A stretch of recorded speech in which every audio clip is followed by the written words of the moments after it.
Assalamualaikum warahmatullahi wabarakatuh. Halo. Welcome back to my YouTube channel, tinggal di Oke Alves Channel. Ya, kali ini gue mau membagikan beberapa informasi seputar tim nasional dan juga yang terkait ya. Oke, sebelum itu gue mau mengucapkan juga mohon maaf lahir batin. Selamat Hari Raya Idul Fitri ya. Insya Allah video ini tayangnya di malam takbiran ya. Oke, gue mohon maaf apabila banyak kesalahan gue kepada seluruh pendengar Oke Alves Channel. Dan ya, beritanya yang pertama adalah terkait dengan lanjutan uji coba menjelang Piala Asia U23, yang mana Indonesia ini akhirnya gitu ya, semalam uji coba melawan Uni Emirat Arab atau UEA, itu kita menang dengan skor 1-0. Wow ya, dan gol dicetak oleh Witan Sulaiman pada babak pertama. Ini uji cobanya secara tertutup memang ya, jadi tidak disiarkan langsung di televisi ataupun manapun, tapi bisa dipantau juga dari webnya Uni Emirat Arab gitu ya. PSSI kayaknya juga ada live skornya ya gitu. Itu bisa dipantau juga gitu. Dan semalam gue cek di channelnya, salah satu channel ya, channel Bung Harpa gitu ya, mengatakan bahwa sebenarnya babak kedua Indonesia tuh bisa sudah mencetak gol melalui Marcelino Ferdinand gitu, tetapi sayangnya dianulir gitu ya. Dan Bung Harpa itu dapat informasinya dari webnya Uni Emirat Arab gitu ya. Oke, itu yang pertama. Nah, yang keduanya itu gue ingin menyampaikan ada poin-poinnya. Jadi ada wawancara waktu itu Pak Erick Thohir dengan gue sih ambilnya ini dari Skor Indonesia ya, dari channelnya Skor Indonesia. Ini ada poin-poin yang tentunya ini wawancaranya kan panjang banget gitu ya, dan ada poin-poin yang menurut gue menarik untuk sebenarnya kita semua pahami gitu dari pernyataannya Pak Erick Thohir ini sendiri gitu ya. Gue pakai laptop nih, jadi gue sambil baca karena gue suka lupa poin-poinnya apa aja. Aduh. Oke, yang pertama ini Pak Erick ini membuka dengan berusaha untuk meluruskan bahwa ada informasi yang beredar bahwa PSSI kasih kontrak 16 miliar gitu ya kepada Erigo gitu ya. Nah, ini yang menurut Pak Erick gitu ya. Nah, ini menurut Pak Erick adalah sebenarnya ya kita yang mendapatkan keuntungan gitu ya, mendapatkan keuntungan daripada kerjasama ini dengan Erigo gitu ya. Gitu. Pak Erick mengatakan bahwa PSSI ini berusaha mendapatkan nilai komersial gitu ya, supaya tidak tergantung pada pemerintah gitu. Nah, ini katanya waktu itu yang ikut itu kurang lebih 20 perusahaan yang ikut tender ya. Yang ikut itu 20 perusahaan, dan memang Pak Erick ini memprioritaskan untuk perusahaan lokal gitu ya. Dan akhirnya ketika tender gitu ya, kita melihat ada Erigo gitu ya yang memberikan penawaran yang menarik menurut Pak Erick Thohir gitu ya. Nah, yang ada 3 hal nih yang membuat akhirnya ini dipilih lah Erigo gitu ya.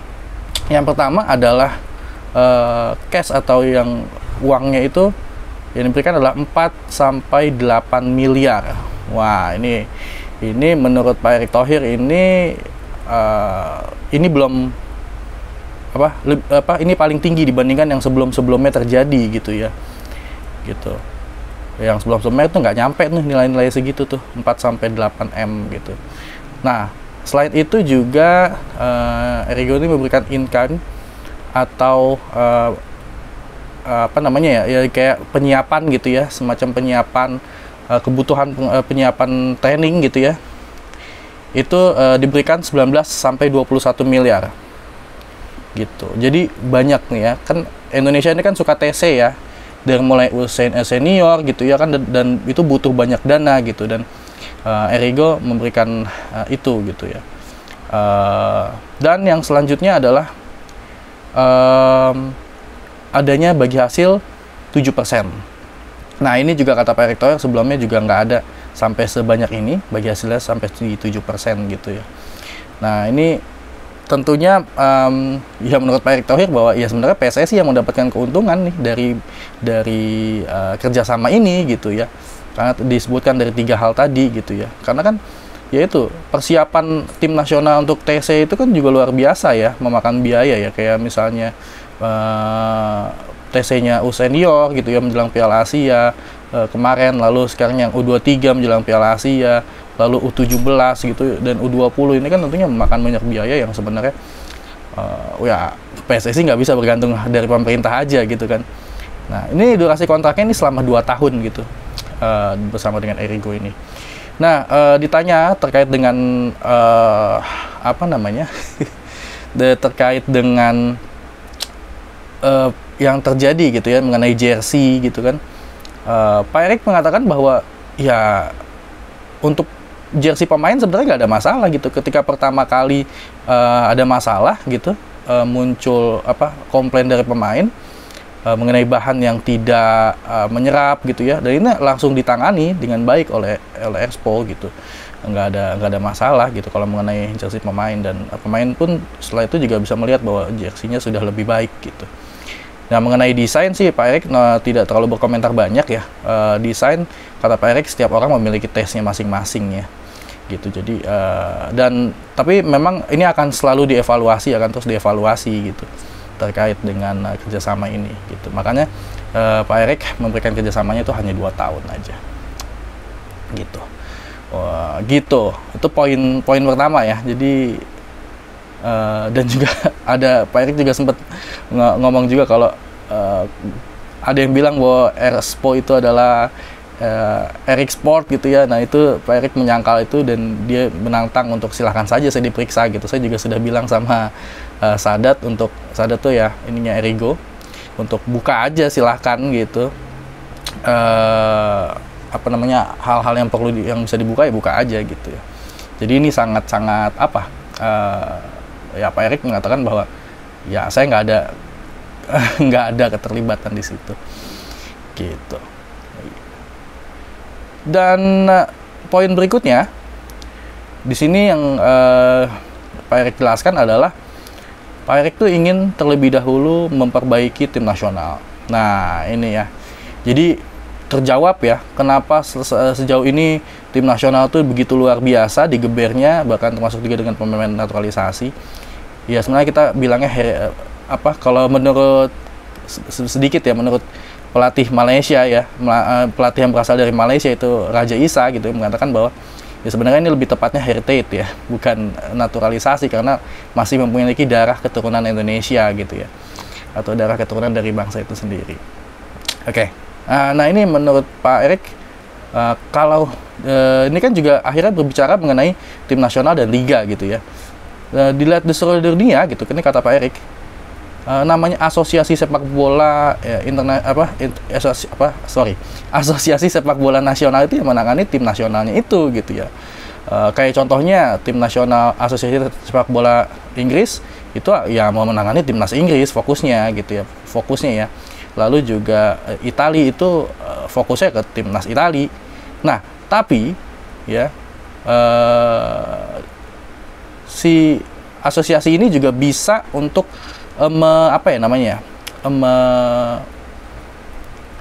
punya power gitu ya. Jadi asosiasi ini juga punya power untuk terhadap liganya itu sendiri. Jadi bukan berarti tidak punya power gitu. Tapi memang fokus utamanya adalah si asosiasi ini kan untuk memperbaiki tim nasionalnya. Ya.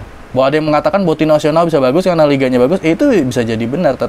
Tetapi ketika kita sekarang sedang membangun ini ya, kita akan fokus pada tim nasionalnya gitu ya. Kalau menurut gue ya, bukan menurut Pak Erick ya. Dan itu kayaknya sejalan gitu dengan hal tersebut. Jadi dan untuk mengenai liga, ini kan akhirnya banyak polemik yang terjadi kan, berbenturan jadwal gitu ya. Nah ini Pak Erick nih sebenarnya dari kemarin sudah mengajak untuk PT Liga Indonesia dan juga Expo PSSI gitu ya, dan pihak-pihak terkait, para stakeholder ini untuk berbicara dan membuat kalender hingga 2027. Ini menarik sekali ya.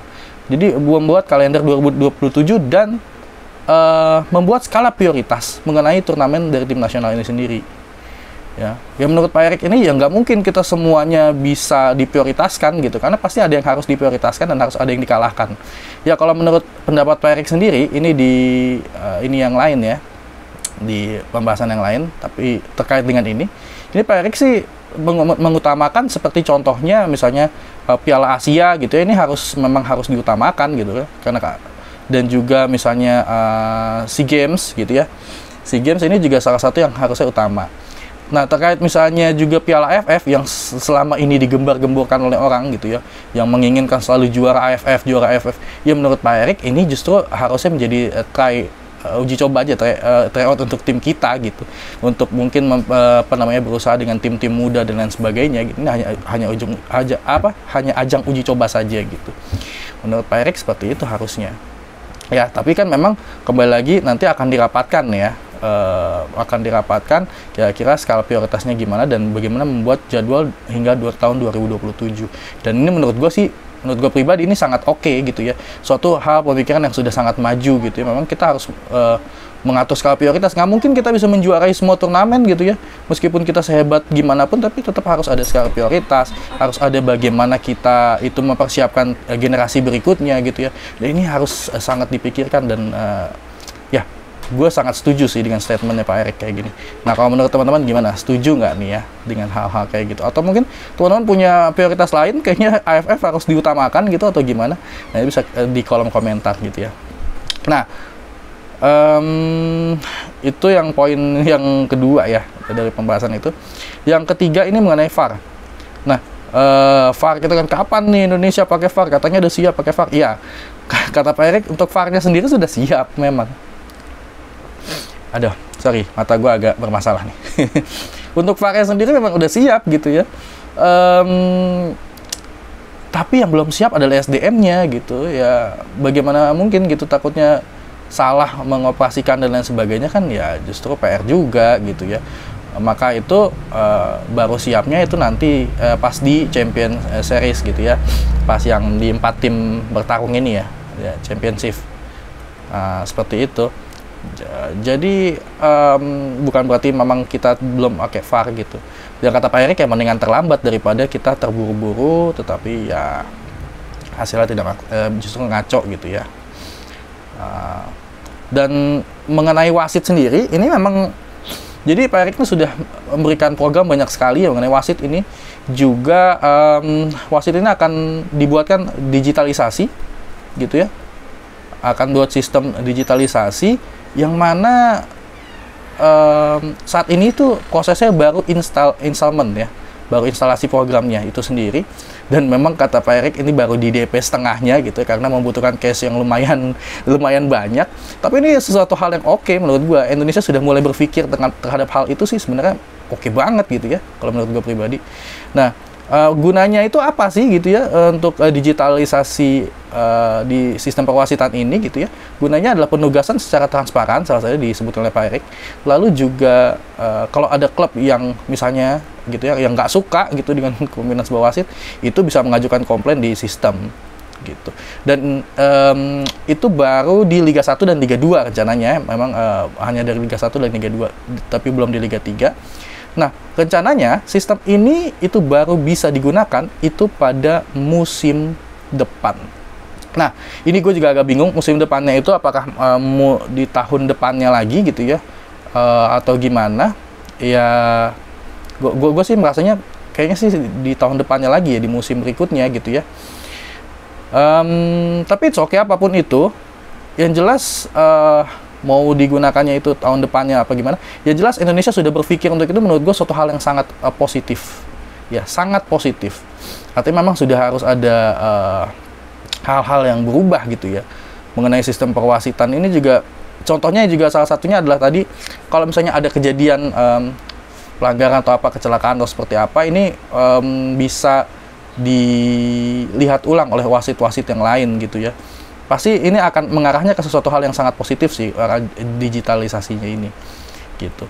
Dan mengenai program wasit sendiri, ini PSSI juga sudah merekrut 1 orang lagi ya dari AFC ya, itu yang akan bantu dalam pengawasan dan juga training untuk para wasit gitu, dari AFC langsung nih guys. Nah ini luar biasa, dan kemarin kan juga katanya sudah sempat adanya tandem gitu ya, antara percobaan untuk wasit luar ya yang main di 2 pertandingan katanya, dan hasilnya pun cukup oke ya katanya seperti itu. Dan memang untuk wasit-wasit luar nih untuk selanjutnya juga akan terus tandem gitu ya, ditandemkan dengan wasit kita atau akan memimpin di pertandingan kita ya, beberapa pertandingan, dan durasi kontraknya pun tidak lama gitu, tidak setahun gitu ya, tidak lama gitu. Takut terjadinya match fixing kembali ya gitu ya. Makanya tidak dikasih durasi kontrak yang lama seperti itu untuk wasit-wasit luar ya yang ditandemkan dengan wasit Indonesia itu ya. Dan gue rasa ini suatu hal yang sangat positif ya, artinya memang semuanya sudah dibuat gitu ya. Nah, akhirnya disinggung juga nih mengenai perpanjangan kontrak coach Sintayong ya.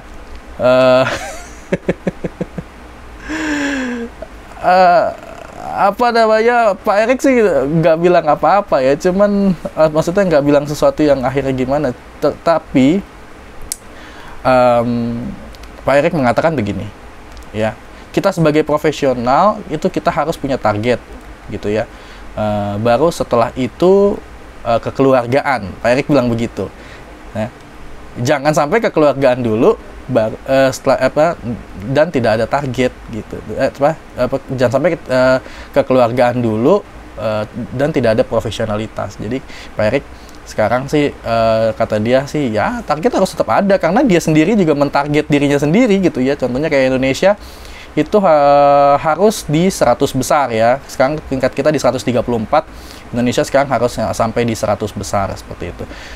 Banyak lah, dia harus punya target juga untuk menciptakan PSSI yang bersih ya, dan juga ya ini memperbaiki sistem di Indonesia seperti itu, sistem liga ya apa namanya grassroots ya dan lain sebagainya. Ini memang menjadi target dari Pak Erick Thohir ini sendiri.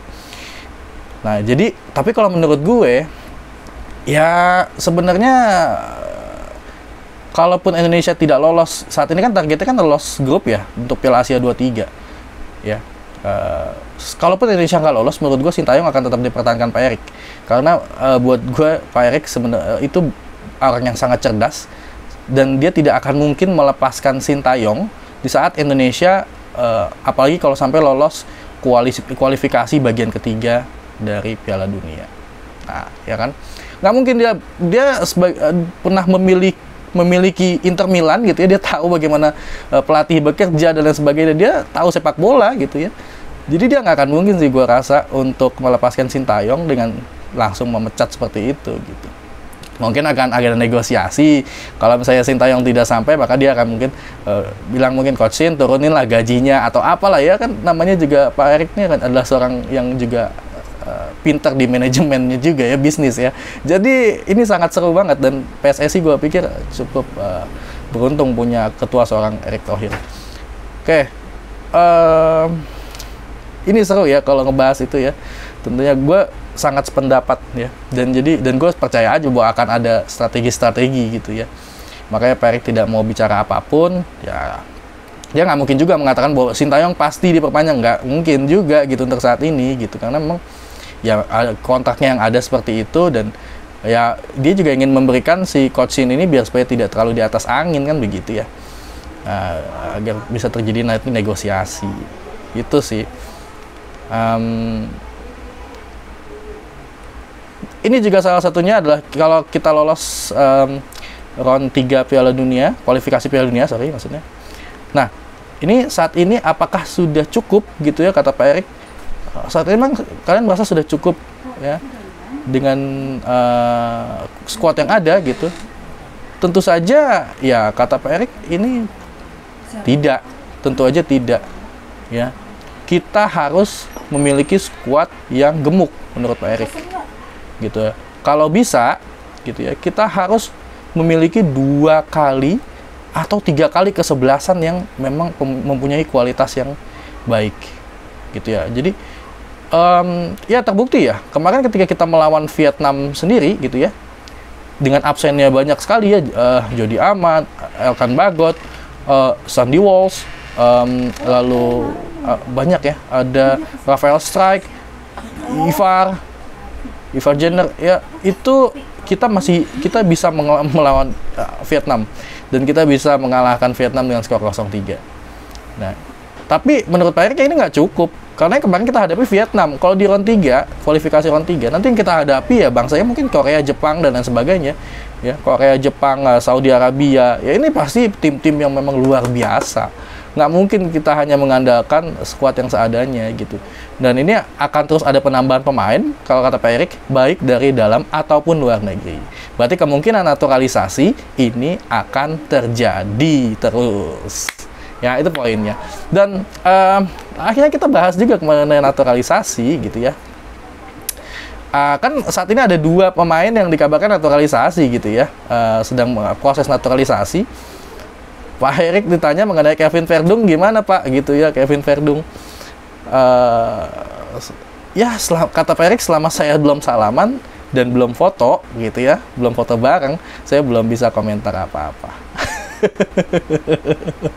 Padahal informasinya sudah beredar kan luar biasa ya, bahkan Kevin Verdung sendiri yang sudah mengatakan bahwa dia sudah sudah ngasih data gitu ya untuk dinaturalisasi dan lain sebagainya, ada proses lah seperti itu. Tapi Pak Erik masih belum berkomentar apa-apa. It's okay. Nah, untuk kasusnya Martin Paes gimana gitu ya? Pak Erik sih mengatakan ya kita sudah punya data gitu ya, kita sudah punya data dan bukti-bukti ya mengenai misalnya dia pernah tinggalnya di mana seperti itu gitu, dan ya kita akan berusaha lah untuk memenangkan ini gitu ya. Jadi mengenai kasus Martin Paes ya, Pak Erik ada sedikit keoptimisan ya kalau dari statementnya gitu ya. Dia cukup optimis sepertinya bahwa akan bisa memenangkan kasus ini gitu ya. Lalu akhirnya berdasarkan data yang ditanya lagi nih, ini ada pertanyaan lagi bahwa berdasarkan data yang masuk, Pak, ada 2 pemain gitu ya, yang tadi kita sampaikan ya. Satu pemain itu kan serba bisa. Satu pemain itu kan back gitu ya, back dan satu striker gitu ya. Apa benar Pak gitu ya? Ya, dia akhirnya Pak Erik ini sebenarnya menjawab secara tidak langsung ya mengenai Kevin Verdung ini. Kalau dia bilang ya untuk Kevin Verdung ini kan sebenarnya dia back, dia juga bisa bermain di sebagai midfield ya, sebagai pemain tengah, central midfielder gitu ya. Dia juga bisa bermain di sebagai pemain tengah gitu, sebagai DMF, dan bisa bermain sebagai sayap kiri juga gitu, atau bek kanan juga gitu. Jadi serba bisa. Nah, ini agak sedikit menjawab tentang Kevin Verdung sebenarnya.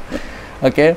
Tapi ditanya satu lagi, ya kata dia striker, ditembak langsung oleh ini yang nanyanya dari Skor Indonesia itu si Mas Rais, langsung nembak langsung.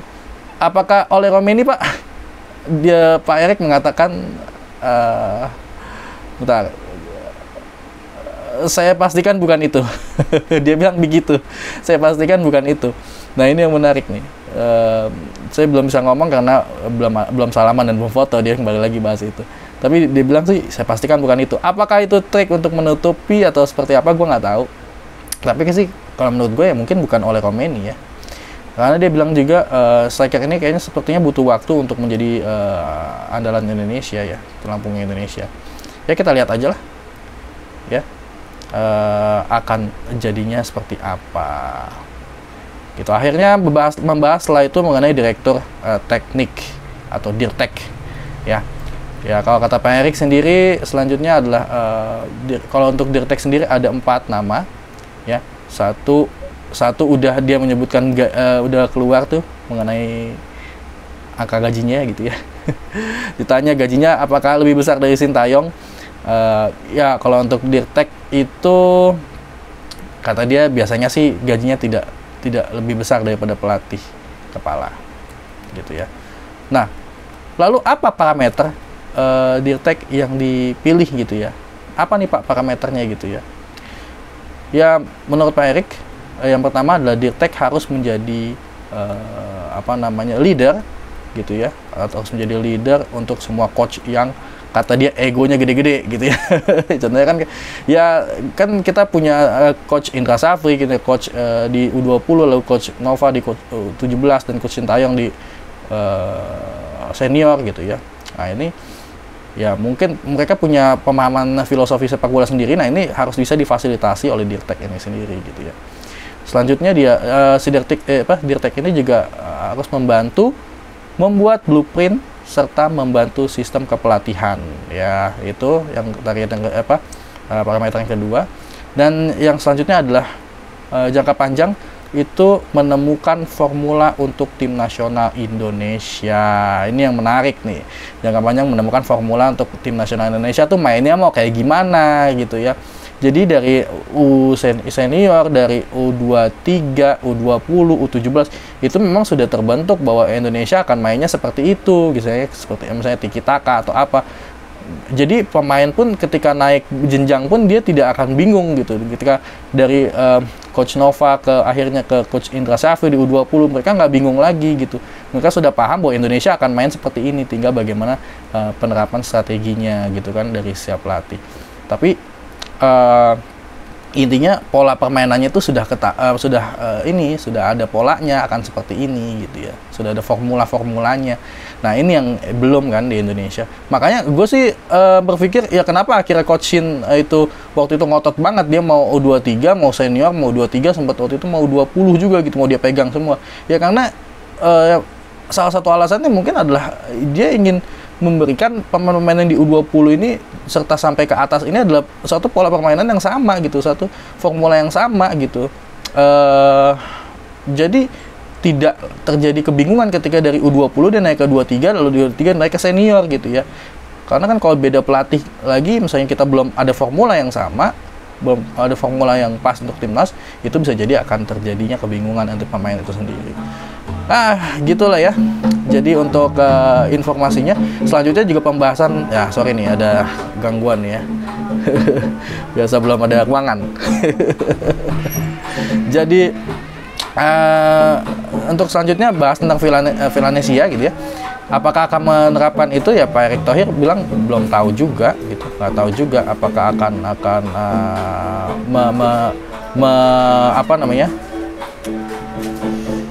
apakah akan menggunakan formula tersebut atau tidak gitu, atau mengkaji lebih dalam mengenai formula itu atau gimana gitu ya. Nanti akan dibicarakan dengan ya direktur teknik yang terpilih nanti, dan juga oleh para pelatih kan begitu. Itu mungkin pembahasan yang saat ini bisa gue sampaikan, yang sudah gue rangkum dari sekian banyak wawancara yang menurut gue penting-penting mengenai Pak Erick Thohir. Dan juga mari kita dukung dan doakan selalu tim nasional kita biar supaya lebih semakin maju dan semakin sukses gitu ya, untuk U23 ataupun senior ataupun U20 dan U17 gitu ya, semua tim nasional biar sukses. Itu aja.